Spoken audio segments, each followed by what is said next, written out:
आज हम अपराध की दुनिया के एक ऐसे खौफनाक कोने में झांकने वाले हैं जिसके बारे में सुनकर शायद आपकी रोजमर्रा की चीजों को देखने का नजरिया ही बदल जाए। हमारे एक श्रोता ने कुछ दस्तावेज भेजे हैं जो ड्रम मर्डर केस की काली सच्चाई को उजागर करते हैं। आज हम इसी की गहरी पड़ताल करेंगे। ये सिर्फ हत्या की कहानी नहीं है, ये कहानी है उस ठंडे दिमाग की जो हत्या के बाद शुरू होता है। बिल्कुल। तो चलिए इस मामले की परतें खोलते हैं। जब हम किसी ड्रम में छिपाई गई लाश के बारे में सोचते हैं तो दिमाग में किसी क्राइम थ्रिलर फिल्म का सीन आता है। सही बात है। लेकिन ये एक ऐसी हकीकत है जो फिल्मों से कहीं ज्यादा डरावनी है। तो सबसे पहले ये समझना जरूरी है कि जब हम ड्रम मर्डर केस कहते हैं तो क्या हम किसी एक खास मामले की बात कर रहे हैं या ये मतलब अपराध करने का एक तरीका है? ये एक बहुत जरूरी सवाल है। देखिए, ड्रम मर्डर किसी एक केस का नाम नहीं है। अच्छा। ये अपराध की एक पूरी श्रेणी को दिखाता है जिसमें हत्यारा लाश को ठिकाने लगाने के लिए ड्रम या बैरल या ऐसे ही किसी बड़े कंटेनर का इस्तेमाल करता है। ओके। लेकिन जब भी इस तरीके का जिक्र होता है, एक मामला है जो हमेशा मतलब सबसे पहले सामने आता है। कौन सा? वो है 2009 में न्यूयॉर्क में हुआ किशा जेम्स का मामला। किशा जेम्स, हाँ, ये नाम स्रोतों में बार बार आया है। उस केस में ऐसा क्या हुआ था जो वो इस तरह के अपराध का कह सकते हैं चेहरा बन गया? तो किशा जेम्स 29 साल की थी और उनकी हत्या उनके बॉयफ्रेंड एरन थॉम्सन ने गला घोंटकर कर दी थी। ओह। ये अपने आप में एक दर्दनाक घटना थी, लेकिन इसके बाद जो हुआ वो इस केस को बेहद खौफनाक बना देता है। क्या किया उसने? हत्या के बाद थॉम्सन घबराकर भागा नहीं, उसने उनकी लाश को एक 55 गैलन के नीले प्लास्टिक ड्रम में डाला। एक ड्रम में? हाँ, उसे कसकर सील किया और फिर उसे मैनहट्टन की एक स्टोरेज यूनिट में रखाया। एक मिनट, एक स्टोरेज यूनिट में? मतलब वो जगह जहां लोग अपना फालतू सामान रखते हैं? जी हाँ, बिल्कुल वही जगह। इसका मतलब है कि वो लाश महीनों तक वहां पड़ी रही और किसी को कानो कान खबर नहीं हुई? ये तो सोचने से भी परे है। बिल्कुल। लाश कई महीनों बाद तब मिली जब उस स्टोरेज यूनिट के मैनेजर को मतलब यूनिट से एक अजीब सी बदबू आने लगी। अच्छा। तब उसने पुलिस को खबर की और जांच के बाद एरन थॉम्सन पर सेकेंड डिग्री मर्डर और लाश को छिपाने के आरोप लगे। सेकेंड डिग्री मर्डर, इसका क्या मतलब हुआ? जी, क्या ये पहले से प्लान की गई हत्या नहीं थी? देखिए, अमेरिका के कानून में सेकेंड डिग्री मर्डर का मतलब होता है कि हत्या जानबूझकर तो की गई, पर उसके लिए कोई लंबी चौड़ी साजिश पहले से नहीं रची गई थी। ये अक्सर गुस्से या झगड़े के दौरान हो जाता है। अच्छा, मतलब आवेश में की गई हत्या। हाँ, लेकिन जो बात इस केस को उलझा देती है वो ये है कि हत्या भले ही आवेश में हुई हो, लेकिन उसके बाद लाश को ठिकाने लगाने का तरीका वो पूरी तरह से सोचा समझा था। एग्जैक्टली, वो बहुत शातिर था। ये दिखाता है कि हत्या के तुरंत बाद अपराधी का दिमाग कितना ठंडा और योजनाबद्ध तरीके से काम करने लगा। यही बात मुझे सबसे ज्यादा परेशान कर रही है। एक पल का गुस्सा और उसके बाद सबूत मिटाने की इतनी ठंडे दिमाग से की गई प्लानिंग। किशा जेम्स के मामले में जिस तरह लाश को स्टोरेज यूनिट में रखा गया वो वाकई हैरान करने वाला है। तो सवाल ये उठता है कि इस तरीके में ऐसा क्या खास है? मतलब लाश छिपाने के तो और भी तरीके हो सकते थे, फिर ड्रम ही क्यों? आपने बिल्कुल सही नब्ज पकड़ी है।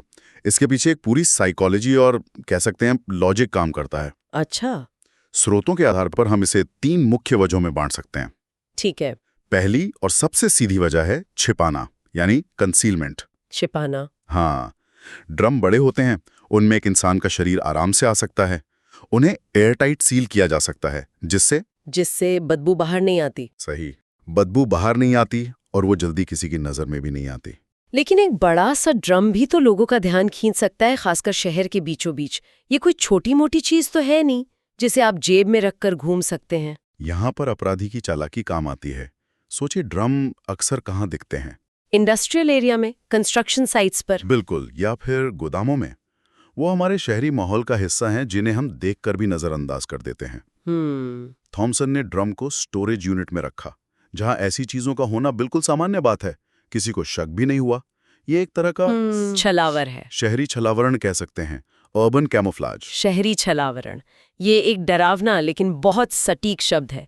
और दूसरी वजह क्या थी? दूसरी वजह है परिवहन, यानी ट्रांसपोर्ट। हाँ, सोचिए, एक लाश को अपनी कार में या किसी चादर में लपेट कर ले जाना कितना जोखिम भरा है। बहुत ज्यादा। लेकिन अगर वही लाश एक ड्रम के अंदर है तो उसे एक सामान्य सामान की तरह किसी ट्रक या वैन में लादकर कहीं भी ले जाया जा सकता है। सही बात है। अपराधी उसे घर से निकालकर किसी सुनसान जगह पर फेंक सकता है और रास्ते में किसी को भनक तक नहीं लगेगी।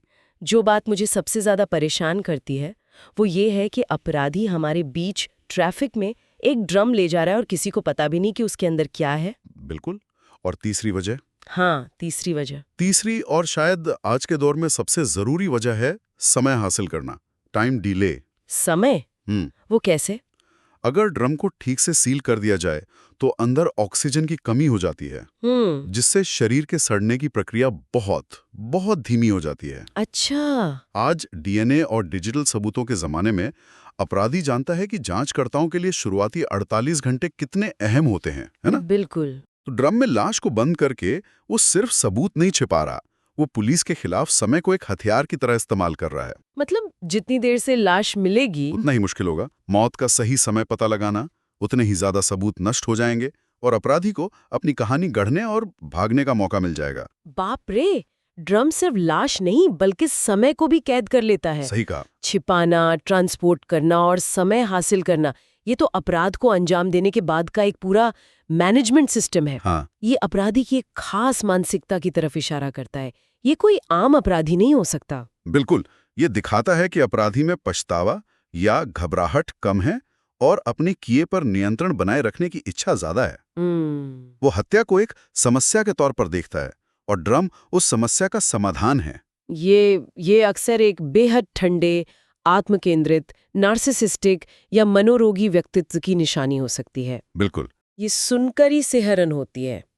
तो क्या ये सिर्फ अमेरिका में हुई कुछ घटनाएं हैं या ये तरीका दुनिया के दूसरे हिस्सों में भी इस्तेमाल हुआ है? इसका कोई पैटर्न है क्या? दुर्भाग्य से ये एक ग्लोबल पैटर्न है। ओह। हमारे स्रोतों के अनुसार दुनिया भर में ऐसे कई मामले सामने आए हैं जो इस तरीके की भयावहता को और बढ़ा देते हैं। जैसे 2006 में यूके के एसेक्स में एक मामला सामने आया था। यूके में भी? हाँ, वहां एक महिला की लाश ठीक इसी तरह एक तेल के ड्रम में मिली थी जिसे एक बगीचे में छुपाया गया था। दोषी को उम्र कैद हुई। और अमेरिका में किशा जेम्स के अलावा भी कोई बड़ा मामला है? हाँ, 1994 में डिट्रॉइट का एक मामला बहुत कुख्यात है। डिट्रॉइट? हाँ, वहां एक वीरान पड़ी फैक्ट्री में एक आदमी की लाश ड्रम के अंदर मिली थी। जब जांच आगे बढ़ी तो इस मामले के तार सीधे सीधे ऑर्गेनाइज्ड क्राइम से जुड़े पाए गए। ऑर्गेनाइज्ड क्राइम मतलब माफिया और गैंग्स? हाँ। ये तो इस कहानी में एक नया और खतरनाक मोड़ है। उनके लिए ये तरीका क्यों फायदेमंद है? देखिए, ऑर्गेनाइज्ड क्राइम की दुनिया में दुश्मनों या गद्दारों को गायब करना उनके काम का हिस्सा होता है। सही। उनके लिए किसी को मारकर सड़क पर फेंकना, गलत संदेश भेजना, उससे पुलिस का ध्यान उनकी तरफ आता है। ड्रम में लाश को ठिकाने लगाना एक साफ सुथरा तरीका है। कोई लाश नहीं, कोई केस नहीं। अच्छा। ये उनके अवैध धंधों को बिना किसी रुकावट के चलाने में मदद करता है। लाश को ड्रम में डालकर नदी में फेंक देना या किसी कंस्ट्रक्शन साइट पर कंक्रीट में दफन कर देना, ये उनके लिए आम बात है। और ऑस्ट्रेलिया वाला मामला तो शायद और भी ज्यादा खौफनाक था। हाँ, 1998 में ऑस्ट्रेलिया के न्यू साउथ वेल्स में जो हुआ वो इस अपराध की क्रूरता को एक नए स्तर पर ले जाता है। क्या हुआ था वहां? एक दूरदराज के इलाके में एक आदमी का शव ड्रम में मिला। जांच में पता चला कि ये ड्रग्स और गैंग से जुड़ा मामला था, लेकिन यहाँ हत्यारों ने एक कदम और आगे बढ़कर ड्रम को एसिड से भर दिया था। एसिड से? हाँ, ताकि शरीर और सारे सबूत पूरी तरह गल जाएं। ये दिखाते कि अपराधी सबूत मिटाने के लिए किस हद तक जा सकते हैं। तो अगर हम इन सभी मामलों को एक साथ देखें, किशा जेम्स का व्यक्तिगत अपराध, डिट्रॉइट का गैंग मर्डर और ऑस्ट्रेलिया का वो एसिड वाला मामला, तो एक पैटर्न साफ दिखता है। ये गुस्से में अचानक किया गया अपराध नहीं है, बल्कि इसके पीछे एक बहुत ही ठंडी और सोची समझी योजना होती है। बिल्कुल, जिसका मकसद होता है सच्चाई को हमेशा के लिए दफन कर देना। और ये जांच एजेंसियों के लिए एक बहुत बड़ी चुनौती खड़ी करता होगा। बहुत बड़ी। ऐसे मामले अक्सर गुमशुदगी की रिपोर्ट से शुरू होते हैं। जब तक लाश मिलती है तब तक महीनों या साल बीत चुके होते हैं, जिससे अपराधी को पकड़ना लगभग नामुमकिन हो जाता है। और जब असल जिंदगी में इतनी भयानक घटनाएं होती हैं तो जाहिर है कि उनका असर हमारी कहानियों, फिल्मों और टीवी शो पर भी पड़ता है। हाँ, बिल्कुल। ऐसा लगता है जैसे ड्रम में बंद लाश का सीन कई क्राइम थ्रिलर्स में एक क्लासिक इमेज बन गया है। आपने सही पकड़ा। पॉप कल्चर ने इस इमेज को पकड़ लिया है, क्योंकि ये बिना कुछ कहे बहुत कुछ कह जाती है। जब किसी फिल्म में एक ड्रम में रखा शरीर दिखाया जाता है तो ये दर्शकों में एक साथ सदमा, घृणा और रहस्य का भाव पैदा करता है। 1999 की फिल्म थी द बोन कलेक्टर। हाँ, देखिए। उसमें हत्यारा अपने पीड़ितों को पुरानी सुनसान जगहों पर रखता था।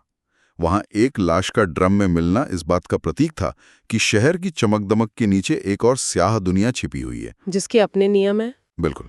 तो ये सिर्फ एक डरावना सीन नहीं है, बल्कि इसका एक प्रतीकात्मक मतलब भी है। हाँ, क्राइम फिक्शन में ड्रम या बैरल अक्सर छिपे हुए रहस्यों, दबा दिए गए सबूतों और लीपापोती का प्रतीक बन जाते हैं। आप ब्रेकिंग बैड जैसा शो याद कीजिए। ओह हाँ, बिल्कुल। उसमें वॉल्टर वाइट अपने दुश्मनों की लाशों को ठिकाने लगाने के लिए एसिड और प्लास्टिक के बैरल का इस्तेमाल करता है। ये दिखाता है कि कैसे एक साधारण साइंस टीचर अपराध की दुनिया में उतरकर कितना ठंडा और क्रूर हो जाता है। सही, वो बैरल उसके नैतिक पतन का प्रतीक बन जाता है। हाँ, और द सोप्रानोस जैसे माफिया शो में भी इसका इस्तेमाल होता है। राइट। वहां ड्रम या बैरल का इस्तेमाल अपराध को एक बिजनेस की तरह दिखाने के लिए होता है। हाँ, जैसे कोई फैक्ट्री अपना कचरा बैरल में भरकर ठिकाने लगाती है, वैसे ही माफिया अपने कचरे यानी दुश्मनों को ठिकाने लगाता है। एग्जैक्टली। ये इंसान को एक वस्तु में बदल देने की प्रक्रिया को दिखाता है, जो बेहद परेशान करने वाली बात है। तो आज की इस गहरे पड़ताल में हमने ड्रम मर्डर के पीछे की भयावह दुनिया को समझा। हमने किशा जेम्स के परेशान करने वाले मामले से लेकर ऑर्गेनाइज्ड क्राइम के ठंडे तर्क तक को देखा। ये जाना कि अपराधी छिपाने, ट्रांसपोर्ट करने और समय हासिल करने जैसे फायदों के लिए इस तरीके का इस्तेमाल क्यों करते हैं, और ये भी देखा कि कैसे ये खौफनाक हकीकत हमारी कल्पना और पॉप कल्चर का एक अहम हिस्सा बन गई है। ड्रम मर्डर सिर्फ अपराध करने का एक तरीका नहीं है, ये कुछ अपराधों की ठंडी, सोची समझी और नियंत्रण रखने वाली प्रकृति को दिखाता है। ये इस बात पे रोशनी डालता है कि अपराधी अपने किए को छिपाने के लिए किस हद तक जा सकते हैं और कैसे एक साधारण औद्योगिक वस्तु जैसे कि एक ड्रम बिल्कुल को आतंक और दबे हुए रहस्यों का प्रतीक बना सकते हैं। बिल्कुल। और ये अंत में एक बहुत ही परेशान करने वाला विचार छोड़ जाता है। ये हमें इंसानी स्वभाव के उस स्याह पक्ष को दिखाता है जहां किसी की जान लेने के बाद भी अपराधी का काम खत्म नहीं होता, बल्कि उसके बाद सबूतों को मिटाने का एक और ठंडा योजनाबद्ध खेल शुरू होता है। ये सोचने पर मजबूर करता है कि हमारे चारों ओर मौजूद साधारण चीजों का इस्तेमाल कितने भयावह तरीकों से किया जा सकता है। एक ड्रम जिसे हम शायद रोज किसी कंस्ट्रक्शन साइट पर देखते होंगे और नजरअंदाज कर देते होंगे, किसी के लिए उसके सबसे काले राज को छुपाने का जरिया बन सकता है। सही बात है। ये हमें इस बारे में क्या बताता है कि जब इंसानियत खत्म हो जाती है तो एक अपराधी सबूत मिटाने के लिए किस हद तक रचनात्मक और डरावना हो सकता है।